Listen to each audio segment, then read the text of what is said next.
afternoon and good evening, everybody. We hope you're well and healthy and hanging in there.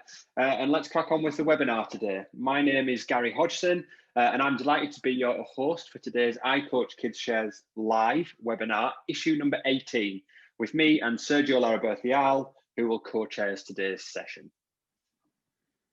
Thanks, Gary. Hi, everyone, and thank you for making the time to join us today. Today, International Women's Day, we're going to explore the topic of women in coaching with a fantastic panel. But before we meet them, I'm going to hand over back to Gary for some housekeeping. Thanks, Sergio.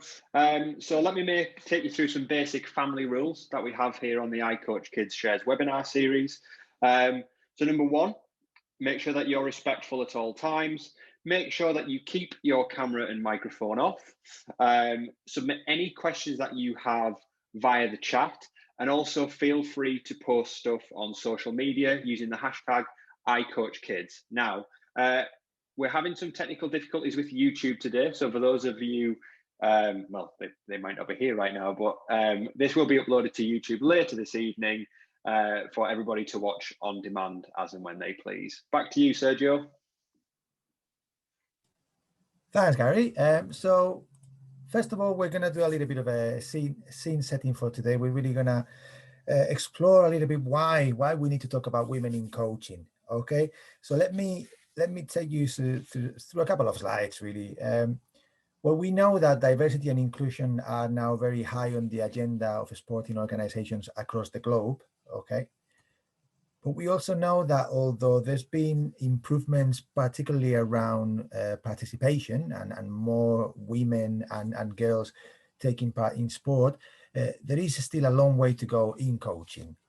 For example, figures from the Olympics or other studies really show that only 10% of high performance coaches are women. And we, of course, know that this doesn't represent the athlete base and does not contribute to the creation of diverse, inclusive, and innovative coaching environments. And we feel that we're missing a trick really here for a number of reasons. We are, for example, failing to attract the next generation of highly talented female coaches and understanding the contribution that female coaches can make to sport. But also another main reason why we're here today is because as part of International Women's Day, in 2021, equality for women in sport is one of the stake's main missions of International Women's Day this year. And as you may have seen on social media, the hashtag for this year is Choose to Challenge. And here at iCoach Kids, our challenge is that we want equal representation of female speakers at all iCoach Kids events, at our conferences, our webinars, anything that we do. So here it is to all the women that make a difference in sport and particularly in coaching. We hope you enjoyed the webinar today, and I'm going to hand over back to Gary, who is going to introduce the panel. Thanks, Sergio. So let's introduce our panel. So we have Professor Leanne Norman, who is Director of the Research Centre for Social Justice in Sport and Society within the Carnegie School of Sport at Leeds Beckett University here in the UK. She's an internationally recognised researcher for her research and writing within the area of gender equity and issues of diversity related to sport coaching, sport leadership and organisations. Her work is driven towards improving the participation, performance and leadership pathways for diverse social groups, principally different groups of women. Leanne uses her work and research as the evidence for impactful outreach activities, including leading the delivery of programmes towards supporting women to enhance their experience of sport coaching as a credible and valuable profession, as well as working with organisations to support them towards creating diverse leadership and coaching workforce. John Bales is president of the International Council for Coaching Excellence, the ICK, the world's largest community of coaching organisations. He's leading expert in coach education and development for global sport and coaching systems and sport organisation management. Ruth Brazier is currently a lecturer in sport coaching at Leeds Beckett, whose research explores the experiences of women and girls in football and physical education. Her background is in football coaching and development, having previously held roles as head of football at Leeds Beckett and as technical coach for the York City Regional Talent Centre and Women and Girls Development Officer for York City. Ruth also works as a coach developer for the English Football Association. Last but not least, we have Nadra Hafiz, who is a Master of Research student at Leeds Beckett University. She's currently researching the impact of the iCoach Kids massive open online courses on coach knowledge and self-efficacy. She's also a graduate of the BSc Sport Coaching degree at Leeds Beckett, where she graduated with first-class honours. Naadrah is also a boxing coach, working with children aged 8 to 16 and with adult female athletes. She's a qualified personal trainer and, amongst other things, is featured in the new iCoach Kids content, which will be coming to you in our brand new website in just a short while. Welcome all our panelists. Thanks, Gary. Thank you very much for introducing our panelists. How is everybody? Hi, Ruth, Nadra, John, Leanne. Thank you so much for attending the call. Hi, Sergio. It's great to be here. Thank you. Thanks for having us. Thanks very much. Looking forward to it. Yeah, super. Great to be here. Thank you. We are grateful to all of you. I think especially to John, because John is based in Calgary in Canada, so it's nearly the middle of the night over there. So John, thanks a million for skipping breakfast, for being with us today. Yeah, no problem. Happy to be here. Thank you. And thanks again to all the people that have tuned in from all over the world. I guess really for the panelists, as you know, we want this to be a conversation. So I'm going to be throwing some questions out there, but please interrupt at any time, chip in with your answers to other people's answers, and let's just talk about women in coaching. I'm going to ask the first question of John as the president of the ICC. John, from an ICC perspective, why is it important that we're having this conversation about gender in coaching today? Well, to start things off, let me throw out two reasons. Number one is that we really are not making a lot of progress in this area. You mentioned the stat of the lack of women coaches, and the research actually that we did with Leanne at the last two Olympics showed that the number of accredited women coaches in both London and Rio was 11%. So 11% of the coaches were women, whereas on the athlete playing field, it's almost 50-50. So we have made all that progress in terms of women athletes, but coaches still lag way behind. So we're just not making the progress in this area that we really should. Number two is really in fairness to the athletes and coaches, that to athletes, there should be more choice. Right now, athletes generally have very little choice. It's really a male coach or no coach. So in fairness to the athletes, I think it's very important that we rebalance this. And similarly, in fairness to the coaches, to the women coaches, they should be given the same opportunities as male coaches. And at this point, that's not the case. So I think we've got a big task in front of us. The example I've given is at the Olympic level, but it's similar, not quite as severe at the developmental level, but it still lags way behind at the development level. Thanks, John. I could see other three panelists nodding their head profusely, so I'm going to go straight over to them. Leanne, you were agreeing with John. Yes. Yeah. Oh, yeah. John's right. We have this, the word stagnant, I use a lot because this problem isn't going away. And we've had the statistics that John cited and that we've got from the Olympics. Yes, it's a very acute end, as John's rightly said, but that picture hasn't changed for at least the last 5 Olympic cycles. So, you know, as we've discussed before at these conferences, it's like whatever we're doing is either not hitting the right areas or we're not doing enough. And for me, we're not getting under the car bonnet. So, you know, I agree with everything that John said there. The word stagnant springs to mind. We're in like a state of inertia with this problem. Thanks, Leanne. Ruth, is that your appreciation as well? Yeah. Yeah, I think I was nodding because that's, although John and Leanne were obviously talking about kind of Olympic level, that's something that I kind of see and live on an everyday basis, you know, at kind of grassroots developmental level, particularly in football as well, that, you know, there's just not a lot of women coaches out there. And it's something that, you know, I'm quite keen to kind of work on and develop, and something that needs kind of specific attention and specific focus, I think, like John said, for the athletes and for the coaches that are out there, I think.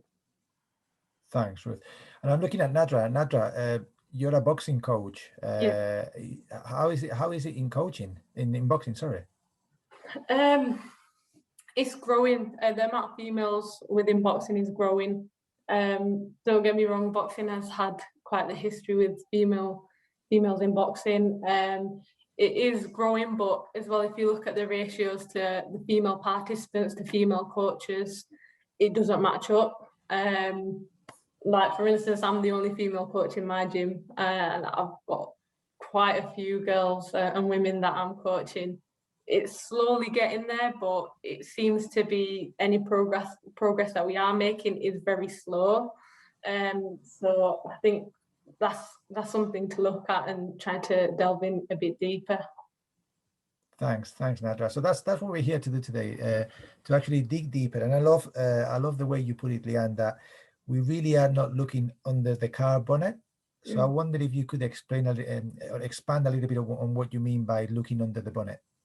Yeah, I mean, it's that deeper dive towards the issues. I think often we try and just stick a plaster on it, or for the Americans around us, a band-aid on the problem. So we're very much about trying to solve what we see in front of us. So what we see are the manifestations of the problem. So often we look at and we see not enough women, and that's what we then try and deal with or try and solve. For me, there's not that work that really takes that deeper dive into what the issues are, because when we're talking about these sorts of issues, what we are talking about is how they're manifested but they're often seen as the problems. But what we're actually looking at is the manifestations of something much deeper. And to get under the bonnet, really get to the heart of these issues, that's the work that needs doing, and that's the work that hasn't happened. Thanks, Leanne. So let's start exploring what are some of those. I've read in your recent research those more cultural and systemic issues that we facing. Okay, give us a bit of a rundown of where we are. Yeah, I mean, it's useful to look at it at different levels.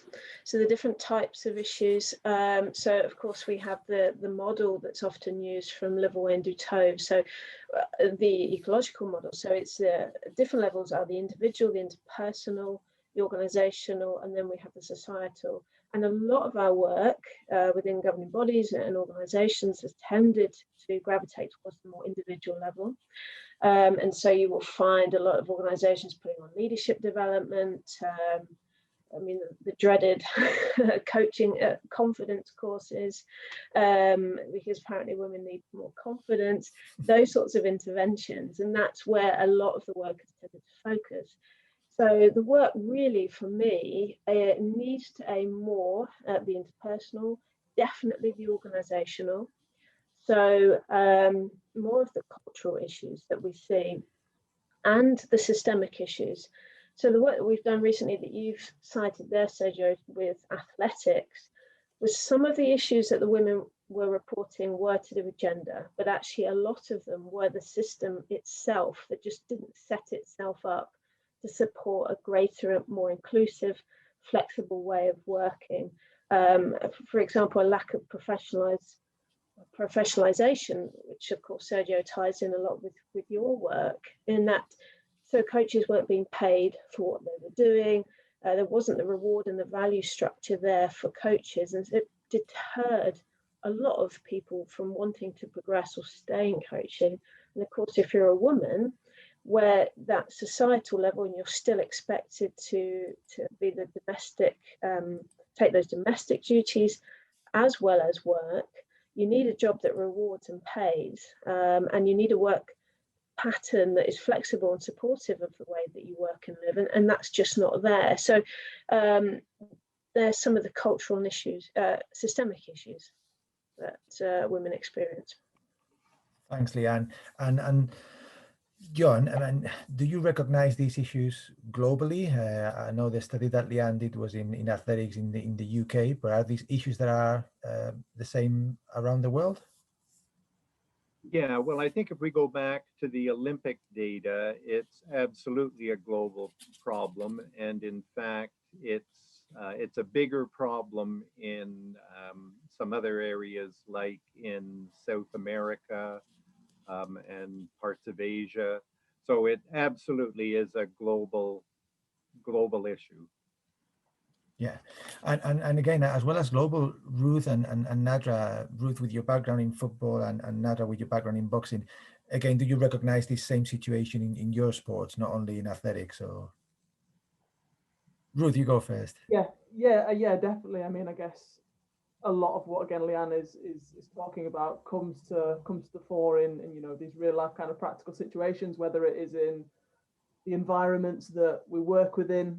You know, so quite often, for example, you know, as a female coach in football, you are the only woman in the room.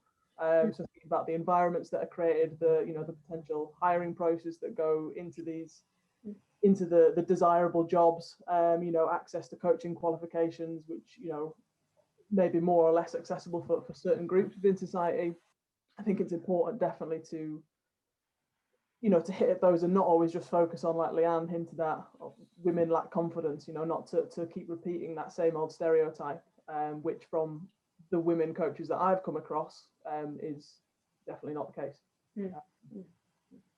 Yeah, and I think within boxing, if you just look at it on a global scale, in terms of the Olympics or international competitions, it's very rare that you see two women handing up on about and taking care of one boxer. And if they are, it's usually a female boxer. And then again, it's also that cultural aspect as well. So in different countries, it's not only are they fighting for like that female empowerment, but also against the culture that they've been brought up with, and kind of the societal views of that. Thanks, Naadrah. So it is a global problem with localized additional issues and additional contextual situations, really. Leanne, I mean, I know in a lot of your previous research, not only the most recent one, you've looked at the current situation, but also the barriers for women to come into coaching, the experiences of women in coaching and in women in sport in general. But if we talk about, I mean, it seems to me like you're all saying that it's not only about getting more women to come into coaching, it's ones that are actually there as well.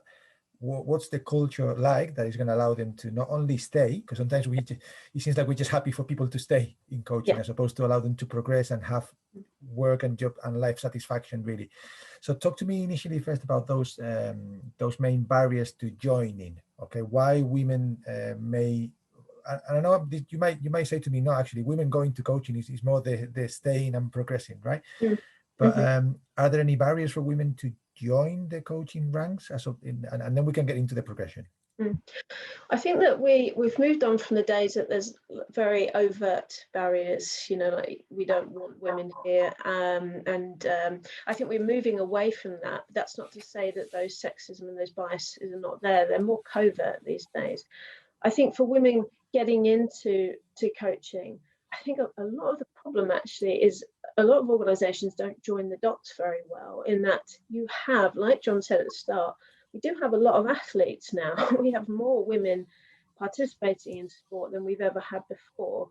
And we have this huge drop off between when they come to the end of the careers, when we're talking about athletes, of course, to joining coaching. And from the work that we've done with organisations, a lot of that is just making those links for people, for women to say, hey, you know, look, we've got this opportunity here, or these programs here, or have you ever thought about coaching? When I speak to a lot of women coaches, they're often, the ways that they've got into coaching is somebody has opened that door for them or made that opportunity aware. So I think we've got more work to do to join the dots for people.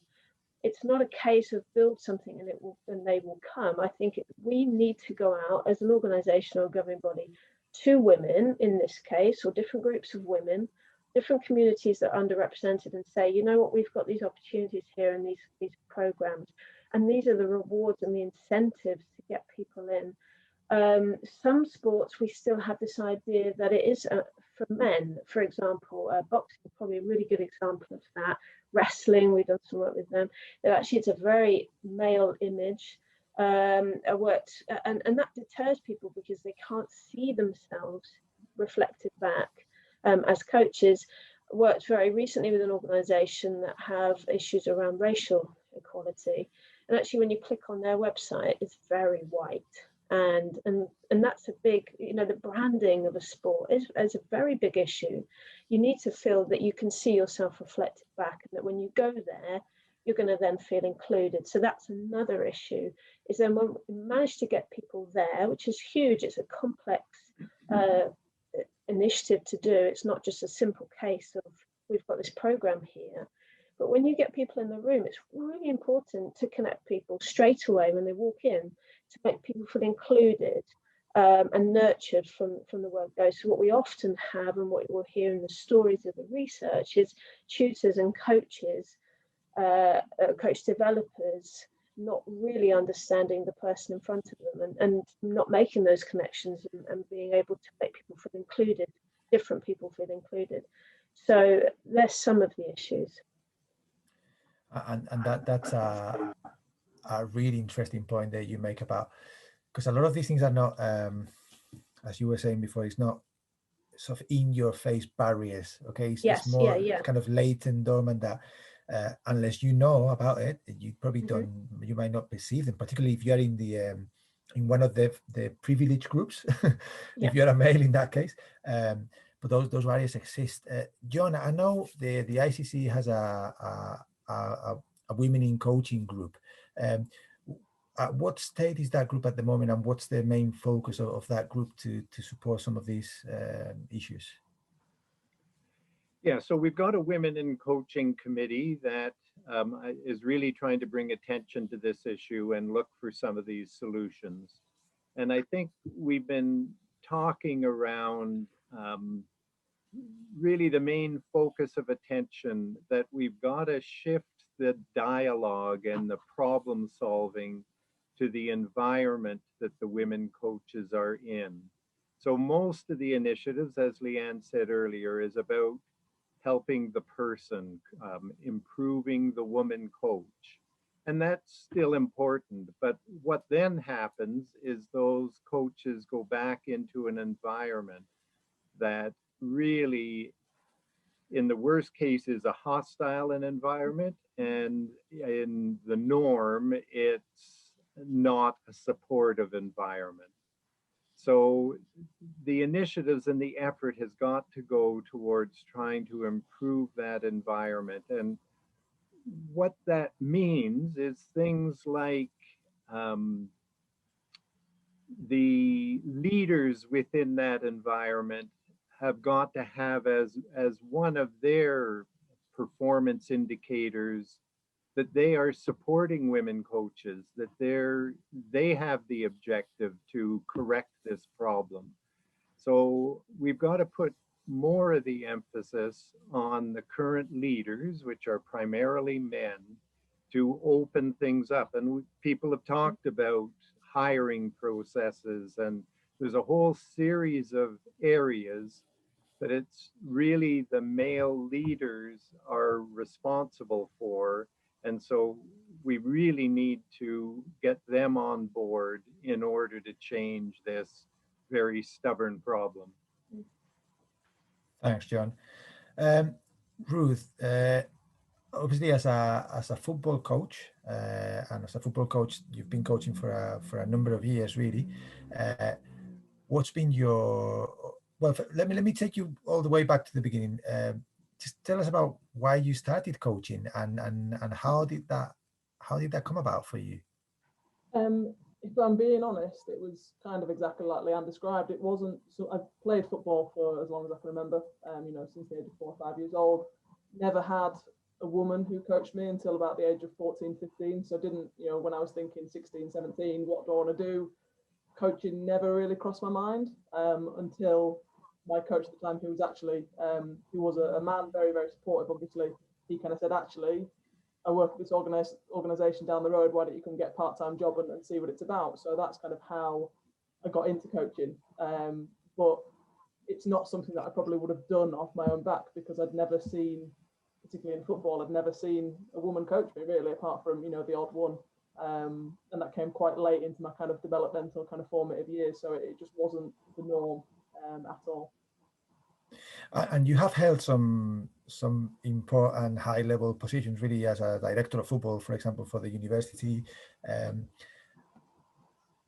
How did you find yourself in those roles? How was the experience for you of finding yourself in those roles where not many women are in those roles?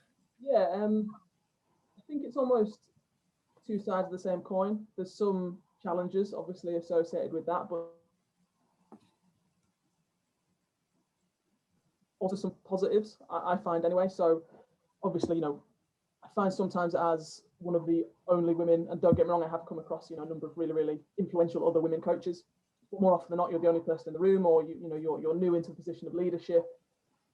You're not the new coach, you're the new woman coach, and there's almost that asterisk against your name until you prove yourself. And I get the impression, or maybe this is just kind of an internal feeling, but you have to prove yourself maybe a bit more than the coach next to you, who's a man, would, you know, particularly in a sport like football, which is very traditionally male dominated. So there is that kind of, so whenever you kind of go into a new environment, whether it's on a coaching course, or, you know, I used to do a lot of school-based work, so I'd go into PE lessons and the kids would be like, oh, you're not our football coach, where's our football coach, sort of thing. So yeah, there is those kind of challenges, I guess, that particularly when you first enter a new environment, that you almost have to prove yourself a bit more. But then on the flip side of that, I do find, particularly when you're coaching women, and particularly when you're coaching girls who maybe haven't had a female coach before, it's almost a sense of appreciation for them. And maybe I'm projecting a bit, I don't know, but I feel like I can maybe build a better rapport with them because we have some, you know, potential, some shared experiences that maybe a male coach wouldn't be able to share with them. So yeah, I think it is two sides of the same coin. There is definitely some challenges, and a lot of the challenges are, like Leanne and John were talking about, very much kind of covert, under the radar, almost not, you know, there's never been any overt instances of people kind of calling me out or anything like that. But yeah, there is just an environment, an atmosphere, a culture almost that, oh, you're the woman coach. You need to kind of to fight against, or I don't know if that's the phrase I'd use, but you need to kind of overcome, if that makes sense. Thanks, Ruth. No, that makes a lot of sense. And I'm gonna go and ask Naadrah the same question, really. Naadrah, how did you get into coaching? So it was interesting enough. I started off in Taekwondo, participating in Taekwondo when I was about 10. Then when I was in high school, I joined the sports academy. So we basically used to go out to primary schools and coach various sports. And at the age of 14, my Taekwondo instructor had me taking the kids class. So the little ones, 3 to 5, 3 to 6 year olds. And he turned around, he goes, you're going to be a coach one day. And I kind of thought, no, I'm not. That's not kind of in my plan. Then fast forward 4 years, I was on the undergrad at Leeds Beckett sports coaching. And during that time, I started at my boxing club, just participating, and I fell in love with the sport. And I also loved coaching, and it was something that I was really passionate about. And so I spoke to my head coach about it, and he was like, you know what, we want you and we really need you. And so, Naadrah, it seems like there's a bit of a parallel there between your story and Ruth's, in that a male coach said to you, actually, you could coach, right? And in that sense, empowered you to look at this as a possibility. Leanne, is that a story that you hear a lot in your research? This idea of someone has to not give you permission, but make you aware that this is an option? Yeah, I think, yeah, and it's interesting that I often speak to women that have mentioned men that have opened the doors. So I think that speaks to what John was saying about men being part of this. And this is why it's really important we're having this conversation today, because this isn't about women and coaching, it's about gender, because, you know, gender's not just a women's issue. But yeah, often when I've spoke to quite high profile women, they will often cite a male mentor, which also lends support to this idea that, yes, it is important to have women mentors and role models, but it's just important to mentor coaches full stop, and have that, and have different people in the profession and the workforce, because it's not, we want to move away from this women for women approach. So that's the interesting part of that story there for me is really that it's men opening doors. So we need to engage men, but also it tells you who's got the power to do so, to open those doors. I agree with you, Leanne. I mean, we have a similar discussion when we talk about do you coach girls different than boys? And I always say, well, I think good coaching is good coaching, whether you're coaching boys or girls, and without trying to do away with the differences that we know in physiology and psychology between men and women. Good coaching is good coaching, and like you said, coaching the person in front of you is good coaching, whether that's and two girls can be different and two boys can be different, and I think that's a similar thing really with encouraging or with, you know, with being able to support more women into coaching, or more girls seeing coaching as an option going forward. Naadrah, I'm gonna probe you a bit more, because obviously you did the undergraduate degree at Leeds Beckett, and roughly what was the percentage really of male students versus female students, and what was that like? I think there were only about, in the final year, there was about 7 to 10 girls, and it was like 100 people on the course. So it's a very male-dominated environment, and but don't get me wrong, I've always been in male-dominated sports. I'm a tomboy, self-confessed tomboy. Like, so for me, it wasn't anything that was unusual. But there was this one particular seminar where we was discussing females in sport and female coaches. And I remember one of the boys saying, I don't get women's sport, like it's boring, like why would you watch it? Why, I don't get it. And it just sparked this huge debate within the seminar. And me, my friend Beth, Hodgson, a lot of us are quite vocal within that group. And we all had something to say about it. That's his opinion. My issue with it was he was potentially going into coaching. And okay, he might not coach females. He was probably going to go into coaching rugby at a semi-professional or elite level, right? But he, as a coach, holds a lot of power in what he says. So coaches hold a lot of power in terms of their participants, in terms of the athletes.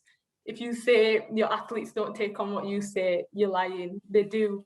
And if he went in and said that to his group of boys, they might think, oh yeah, females in sports, that's a load of rubbish. But if he went in and actually said, you know what, I watched so-and-so, or I watched the female rugby the other week and they were amazing, like they're this, that and the other, that might spark that thought in just one person, in one of those boys, and they might think, you know what, I'm going to check it out, I'm going to see what it's about. And ultimately it's about changing the mindset. So like us as coaches, we do hold a lot of power, but then again, it's also using that privilege.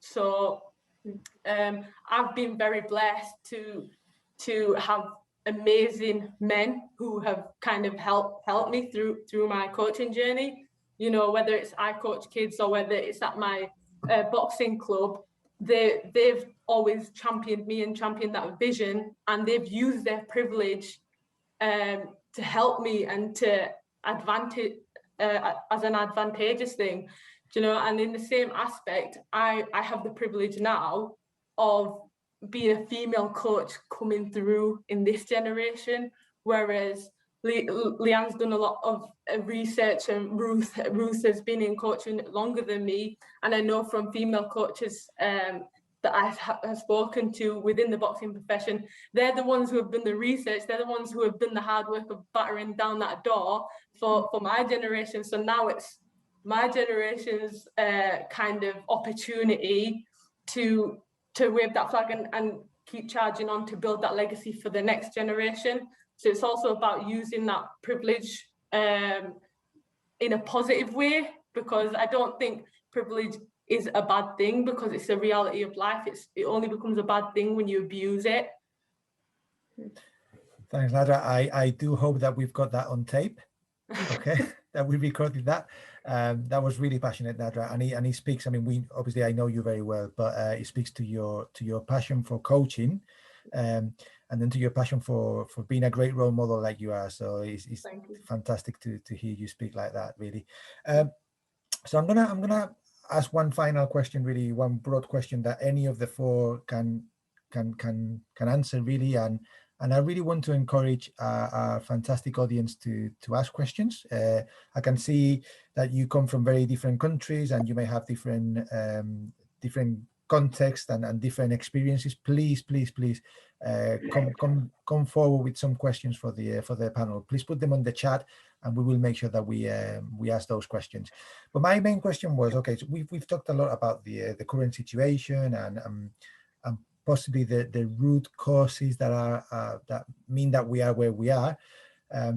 Let's start talking about some of the concrete solutions, and I don't know how concrete they are at the moment, or what might be working in some places that you're aware of.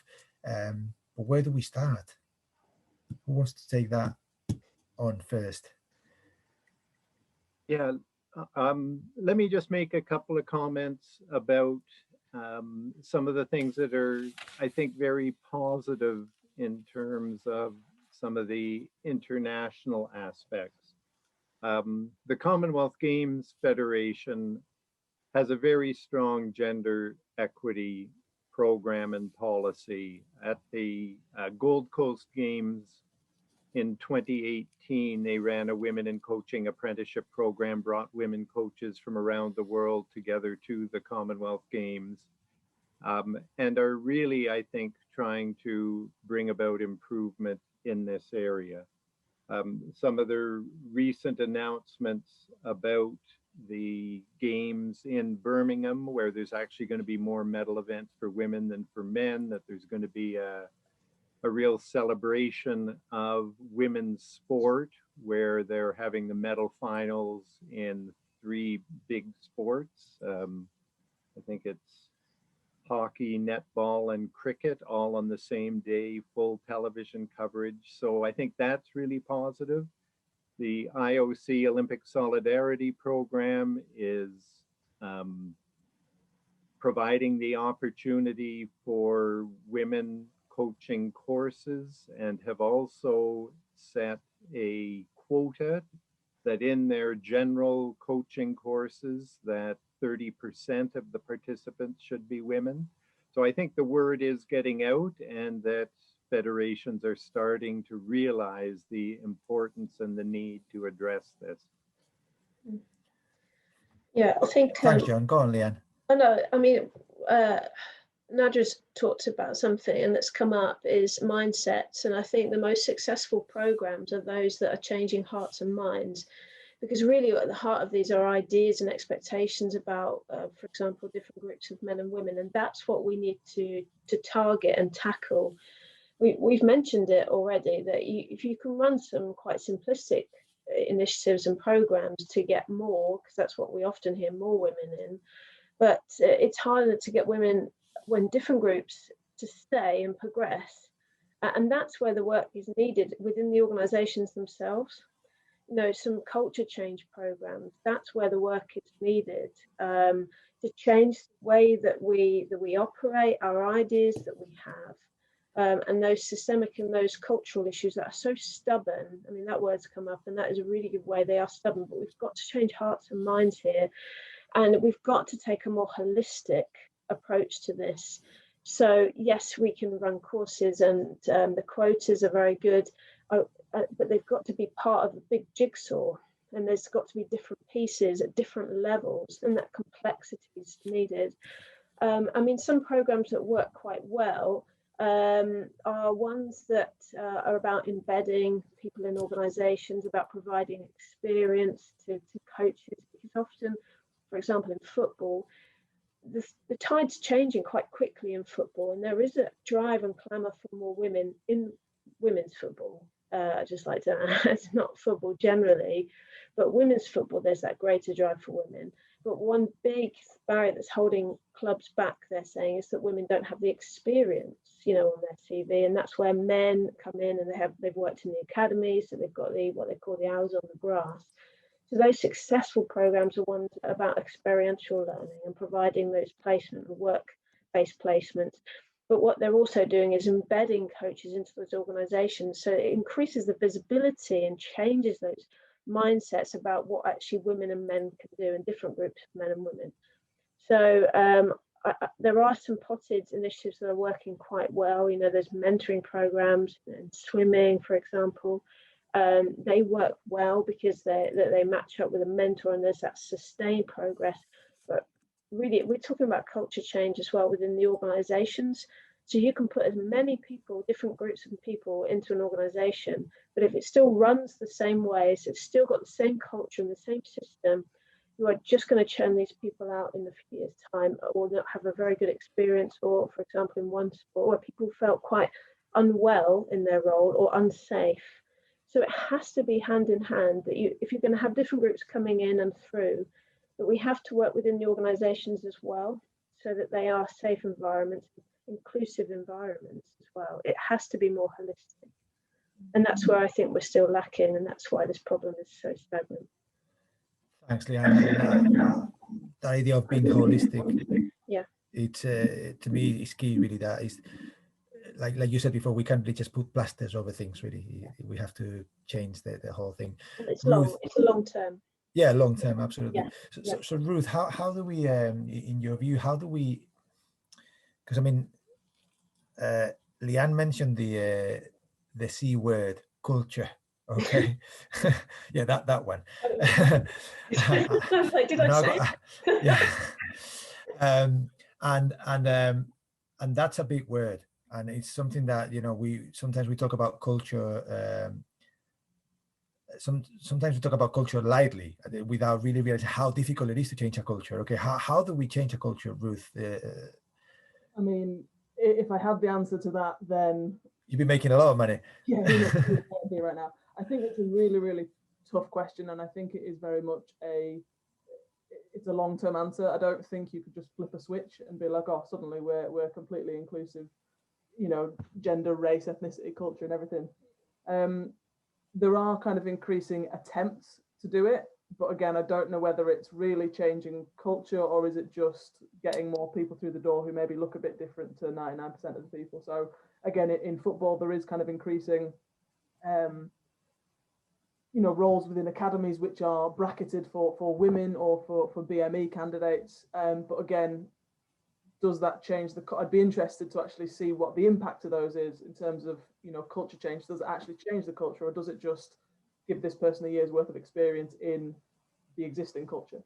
Some of the best examples I've seen are probably those really small scale, localized initiatives which are really grounded and rooted in the context and needs of those participants, and not just the participants in terms of necessarily the women coaches, but in terms of the organization and the players and so on and so forth.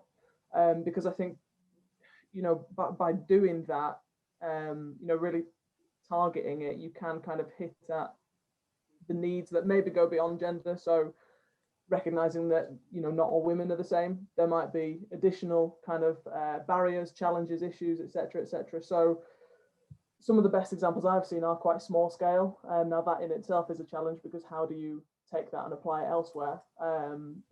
Can you, or should you try and take that and apply it elsewhere, or should you try and replicate some of the ideals, if not the end results, if that makes sense?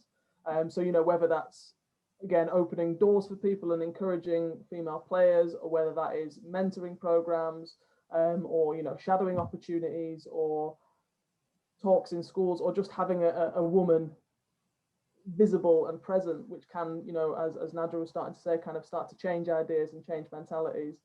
But yeah, going back to your original question in terms of culture, that's a difficult one for me to answer succinctly, and I don't know if I could, even if I spent the next hour or two talking about it.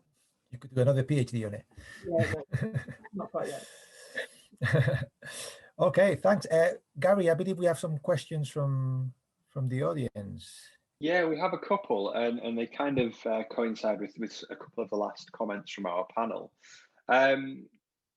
We have one question from Nadeem, who has asked, do you think that it's possible to have international federations introduce and implement quotas for organisations to have at least one woman on their coaching staff, things such as international games, such as world championships, such as the Olympics?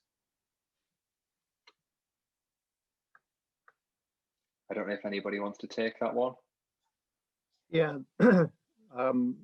I could make a couple of comments. In Canada, at the developmental level, we've got a major event called the Canada Games, where provincial teams compete in a multi-sport Olympic-like environment, but it's for developmental sport. And we put in place many years ago a gender requirement that all of the women's teams had to have a woman coach. And all the men's team had to have a men's coach, actually. And it's had a tremendous impact in stimulating women's coaching development. However, Nadeem's question is about at the Olympic level. I think it is a lot more difficult when you get to the very top level to put in place that kind of a quota.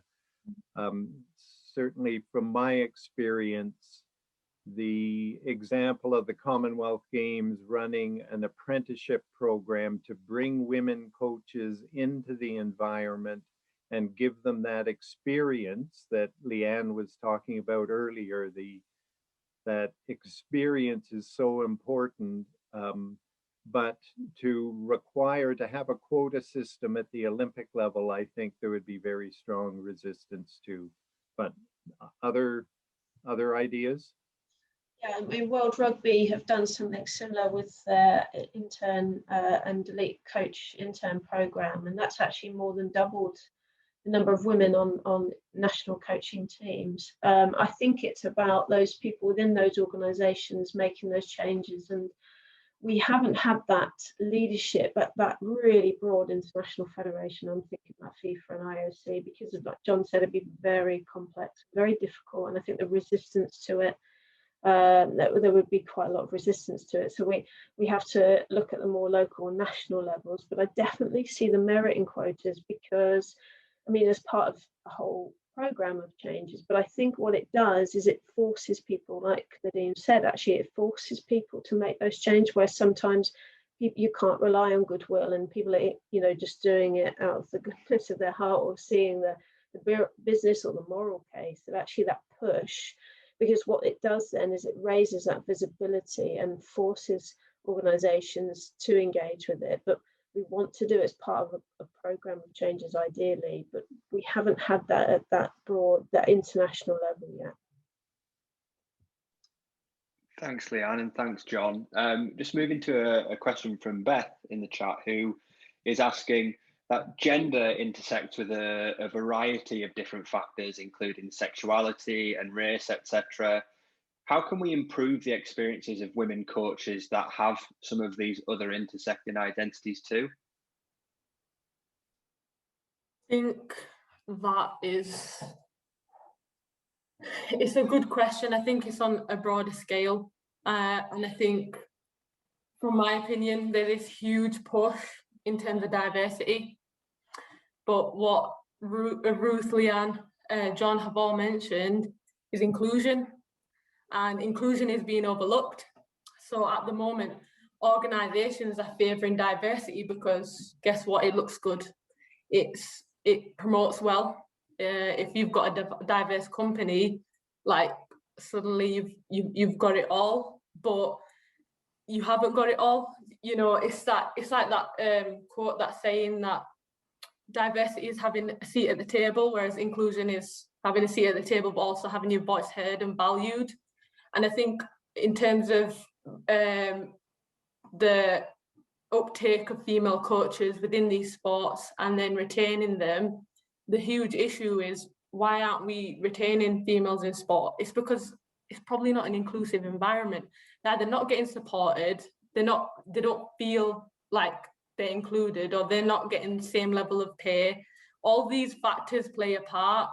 So I think it's one of trying to change the scope. Diversity is important, but inclusivity and creating an inclusive environment is the most important thing in order to achieve diversity. If you walk into an environment and you don't feel safe and valued, you're not going to want to be there.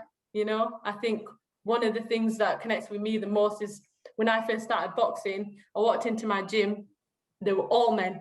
But I felt so included, and so I felt it was like a family vibe for me. And that was because of the environment that was created, and they took me under their wing. And so I think the environment that you create plays a huge part. But like Leanne said, that's more on, we need to do that on a more like tighter scale. Like that's individualized in each club, in each kind of setting and organization. That's something we need to break through. And I don't know whether we could do that through education, but through courses that we could run for organizations and clubs. Yeah, I think just to kind of add to that, in terms of kind of this idea of intersecting identities, not taking on a one-size-fits-all approach, I think is quite important. So, you know, so a lot of the work that I've done, and that's kind of what I was getting at earlier with the successful programs, those kind of localized initiatives that are grounded in that individual context. You know, what a mentoring scheme looks like in, you know, the middle of York, where I grew up, compared to, you know, maybe inner city London or in Calgary, where John is, might be very different because of, you know, just because we're all women doesn't mean we all have the exact same needs, the exact same wants, the exact same experiences. So actually a challenge, I think, for all of us kind of on this webinar and those kind of seeking to improve gender equity is actually to some respect, ask the questions and actually find out about their local community and their local contexts, and who are we actually trying to work with, who are we trying to get in the door, and how can we support them, and not just assume that what happens up the road is going to be a perfect fit and I can just take it and plonk it onto what I'm doing in my organisation. So it's definitely a challenge, but that would be kind of one of the things I'd definitely advocate for. Thanks, Ruth. Thanks, Naadrah. I mean, these responses to these questions are incredible, and as such, the chat is lighting up with more and more. And I think we have time for one more. Louise from Limerick Gymnastics Club has said that she's been involved in a female-dominated sport all of her life, and in her country, 85% of participants are female, and 90% of the judges and 80% of the coaches are female. But looking from the top down, only 56% female staff members and 44% female board members. She can't ever recall having a female CEO. So what can be done to help encourage more female leaders?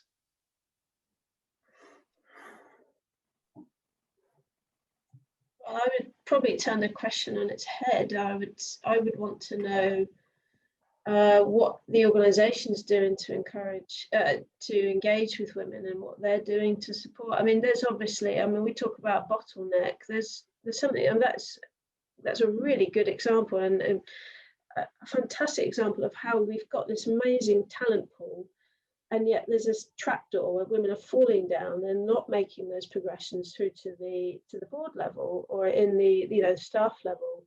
I would be asking questions about what it means to be at that level, what's entailed, and where's the power, who's making these decisions really, because again, if we not this build it will come, if we go out and engage with women and make that, in, you know, like Naadrah said, it's a brilliant word, we're not looking for diversity, we're looking for inclusion. So how are we creating these environments where people want to come into to be in that? I mean, what does it mean to be a staff member in that organization? That's what I would be interested in. And so it's turning the question on its head really about instead of encouraging women, actually, what are we doing within this organisation to be an organisation where different people want to work? Thanks, Leanne. We're coming close to the end of the hour now, so I'm going to pass back over to Sergio. Thanks, Gary, and thanks everyone. I think I wanted to bring one question. The last question in the chat there now just came in from Maria, and Maria was asking around whether we know anything around the perceptions, and I take it the perceptions. Well, it could be both female or male athletes on the differences between male and female coaches, and you know whether athletes prefer to be coached by male or females, or what do we know in that sense? I think I've read some research around this, and but I wonder if any of you guys have any views on this.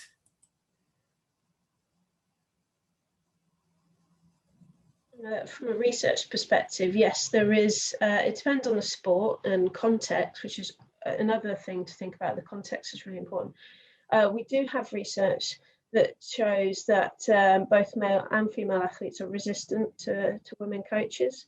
And actually talking to coaches in one study that we led with high-level female football coaches, what really surprised me, which I didn't expect, one of the common themes across the interviews were that the most resistance at these, I mean, these are high-level women coaches, the top in the world, so I can't name names, but they're saying the most resistant people to their appointments were their own players, their female players. So I do think that we have a lot of work to do as well to raise the visibility, visibility and exposure to our athletes, because yes, there is a lot of resistance there.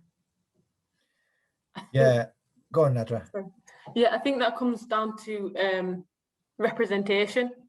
I think if you've kind of grown up your whole life and had a male coach or a male PE teacher, that's kind of all you know, and that's what you expect then. And I remember when my head coach asked me to join the team as coach, and he was like, "Naadrah, we want you, but we really need you. It's important because it's great our female boxers looking up to us as men, but they're going to connect and things are going to resonate with you. It's not the same as looking up to a male coach." And I think what that also comes down to is them building them relationships, because I've had candid conversations with my boxers, so some of them are young as 8 all the way up to 18, and I've said to them, "Look, what did you think when I first started?" And we thought you were nice. We kind of didn't know if you knew what you were doing, but as we saw you over time, we started to believe in you as much as you believed in us. And I think part of that comes from building those relationships, but also just coaching is a growth process, and once your athletes see that as well, they'll come on board. But it takes time. But I think from a foundational level, we need more women in the foundational level, also higher levels, so we have that aspiration. Thanks, Naadrah. Look, I'm gonna bring the panel to a close. I know you all guys have to go on and carry on with your work for the rest of the day, both the panelists and also the audience. It's been a fantastic, very insightful panel. I'm gonna just really quickly highlight 2 or 3 points really that have really stuck with me. I think we've been very clear, all of you have been extremely clear, that we are not really here to try and fix the symptoms, but that we have to get to the root cause, that we no longer can put plasters on these or do cosmetic surgery. We have to really change it completely, and we're looking for real change. And that a big part of that real change, as Naadrah very eloquently put it, is that we're not looking for diversity for diversity's sake because it looks good. We're looking for inclusion because it is the right thing to do, and it is of benefit to everyone, not just to the women. It's of benefit to everyone. So on that note, thanks everyone again. Thanks to our panelists, Leanne, Ruth, Naadrah, and John. Thanks to Gary for making sure that this worked perfectly well. Thanks to all the audience, and please, please, please continue to celebrate today, but really let's move on from today and keep working on this all year round for the foreseeable future. Okay, and please take the discussion back to Twitter or whatever social media platform you're on, and let's make sure that we move forward. Okay, thanks everyone, and we'll see you soon. Thanks everyone. Thank you so much. Thank you. Thanks, everybody.